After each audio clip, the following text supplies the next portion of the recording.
মার্কিন president Donald ট্রাম্পের একের পর এক শুল্ক আরোপে নিজেদের করণীয় ঠিক করতে স্থানীয় সময় সোমবার বেলজিয়ামের ব্রাসেলসে অনানুষ্ঠানিক বৈঠক করেন ইউরোপীয় ইউনিয়নের শীর্ষ নেতারা। যুক্তরাষ্ট্রের সঙ্গে গঠনমূলক সংলাপ করার আগ্রহ প্রকাশ করে ইউরোপীয় কমিশনের president Ursula von der Leyen বলেন, ট্রাম্প প্রশাসন যদি অন্যায়ভাবে ইউরোপকে লক্ষ্য বানায় তবে দৃঢ় প্রতিক্রিয়া জানানো হবে। আরও জানান, নতুন চ্যালেঞ্জ ও অনিশ্চয়তার মুখে ইইউ তার স্বার্থ রক্ষায় প্রস্তুত। যখন অন্যায়ভাবে বা নির্বিচারে লক্ষ্যবস্তু করা হবে, ইউরোপীয় ইউনিয়ন দৃঢ়ভাবে এর প্রতিক্রিয়া জানাবে। সপ্তাহের শেষে আমরা দেখেছি কিভাবে কানাডা ও মেক্সিকোতে তারা শুল্ক আরোপ করেছে। শুল্কগুলো ব্যবসায়িক খরচ বাড়িয়ে শ্রমিক ও ভোক্তাদের বিপদে ফেলেছে।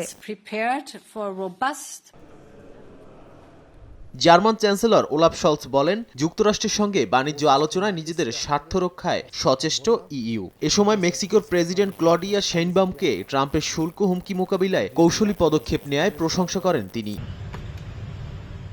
অন্যদিকে ইউরোপ ও যুক্তরাজ্যের সম্পর্ক পুনরুদ্ধারে ব্রাসেলসের বৈঠকে যোগ দেন ব্রিটিশ প্রধানমন্ত্রী কিয়ার স্টারমার। বলেন, ইউতে পুনরায় যোগ না দিলেও বাণিজ্য ও নিরাপত্তা ইস্যুতে ঘনিষ্ঠ সম্পর্ক গড়ে তুলতে চায় তার দেশ। স্টারমার জোর দিয়ে বলেন, যুক্তরাষ্ট্র ও ইউর মধ্যে কোনো একটিকে বেছে নেবে না ব্রিটেন, বরং দুপক্ষের সঙ্গেই কাজ করবেন তারা। এ বৈঠকে ট্রাম্পের শুল্ক নীতির পাশাপাশি উঠে এসেছে রাশিয়ার বিরুদ্ধে প্রতিরক্ষা ব্যবস্থা শক্তিশালী করার বিষয়টিও। নাদিম মারজান, সংবাদ।